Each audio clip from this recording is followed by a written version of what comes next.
আসসালামু আলাইকুম। এটা মূলত বিলাসপুর ইউনিয়নের ৮ নং ওয়ার্ডের অন্তর্গত একটা এলাকা।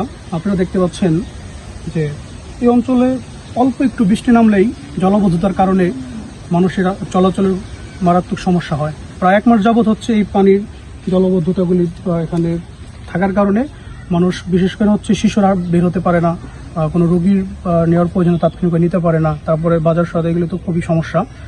তো আমরা এটা নিয়ে পানি নিষ্কাশন নিয়ে কাজ করতেছি। আমাদের পাশে আছে আমাদের স্থানীয় ১ নং ওয়ার্ডের জনপ্রতিনিধি মুজিবুর রহমান একা। তো ওনারা মূলত একটা প্রকল্প হাতে নিয়েছিল যে এখান থেকে হচ্ছে নদীর পার পর্যন্ত স্থায়ী একটা সমাধান পাইপ বের করে দেওয়া, কিন্তু সেটা ওই সেনাবাহিনী কাজের বাধার কারণে আমরা এটা করতে পারি নাই।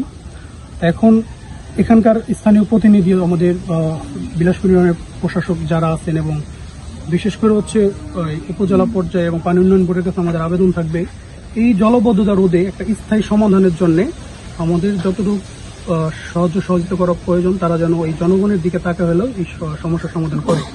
আসসালামু আলাইকুম রহমতুল্লাহ বরকাত।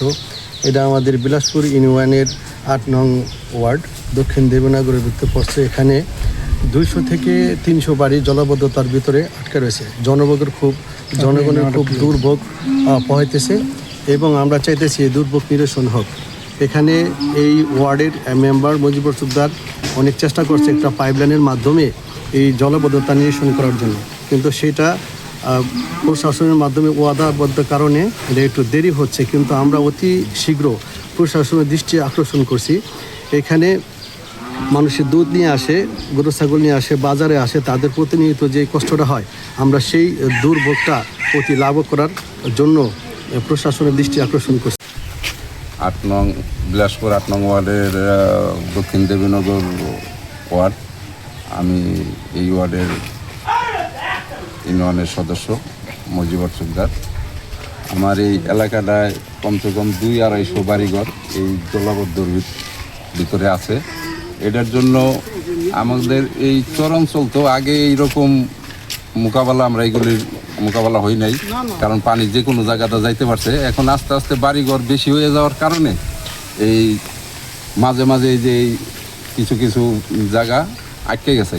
আটকে যাওয়ার কারণে আমরা আবার একটা রাস্তা সিস্টেম করছিলাম। এই জায়গার থেকে আমরা একটা পাইপ, ৮ ইঞ্চি পাইপ একেবারে নদীর পার পর্যন্ত দিয়ে দিয়েছিলাম যে পানিটা নদীতে নিয়ে দিব। তো এই কাজটা আমি প্রায় আরও ৩-৪ মাস আগেই করছিলাম, যে বৃষ্টি আসার আগে এই কাজটা কমপ্লিট করি। নদীর পাড়ে যাওয়ার একরশি জায়গা থাকতে ওই সময় আবার সেনাবাহিনী ওই নদী শাসনের কাজ করে, এরা আমারে বাধা দিল যে আপনি এই পানি উন্নয়ন বোর্ডের অনুমতি ছাড়া আপনি এই বাইরেটা ঢুকাইতে পারবেন না। এখন আমাদের যে বিলাসপুর ইউনিয়নে এই প্রশাসন আছে চেয়ারম্যান পদে, আইছিল 2 দিন আগে, বললো ঠিক আছে আমি এটা একটা লিখিত আবেদন জানাবো টিনু সাহেবের কাছে। টিনু সাহেব যদি এটা আমাদের এমপির কাছে দেয়, এমপি সাহেব যদি একটু চেষ্টা করে তাহলে ইনশাল্লাহ হয়ে যাবে না। আমরা ওই আশ্বাসে আছি। আর এখন মনে হয় যে আমাদের ওই চেয়ারম্যান সাহেব ওই চেষ্টা করতেছে। আমরা চাই এই জিনিসটা অতি তাড়াতাড়ি যিনি এই জলাবদ্ধ থেকে আমরা বাঁচতে পারি। আমাদের এই এলাকার লোকজনগুলি অনেকেই কষ্ট করতে আছে। রাস্তার তো অসুবিধা, এক মাথা পানি, তারপর কাপড় ভিজে আসলাম। এখন প্রতিদিন কতবার যাতায়াত করেন রাস্তা দিয়ে? আমি 4 বার আসতে আরো কতদিন আশা করি। আপনার নামটা কি? আমার নাম মুসলিম ফকির। আচ্ছা, এখন আপনার কি সমাধান কি চাচ্ছেন আপনারা? আমরা চাচ্ছি এখন এই এলাকায় যদি সরকার থেকে কোনো অনুদান দেয়, রাস্তাটা উঁচা করে দিত, তাহলে আমাকে একটু সুবিধা ভালো হতো। পানি সরানোর জন্য ব্যবস্থা করার দরকার ছিল আর কি। নদী পানিবন্দি কতদিন আপনারা? প্রায় 3-4 মাস থাকি। 3-4 মাস পানিবন্দি আপনারা? হ্যাঁ। দেখি বৃষ্টির পানি? হ্যাঁ, বৃষ্টির পানি। আপনার এই পানিবন্দি কতদিন যাবত আছেন আপনারা? পানি কমসে কম 1 মাস, আরো 2 মাস থাকবো কমসে কম। এখন আপনাদের চাওয়া পাওয়া বা কি? চাওয়া পাওয়া আমাকে রাস্তাটা করে দেবেন, এটা আমার একটা দাবি। আর চলছে একটা গাড়ি হল আছে, ওটার মধ্যে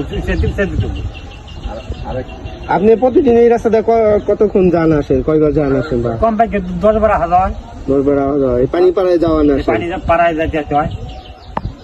সরকারের কাছে আপনার কি দাবি বা আপনাদের? সরকারের কাছে আমার দাবি এই রোডটা করে দেবো, রাস্তাটা সরাইয়া আর পয়সা করে দেবো, আর পানিটা সরাই দেবো।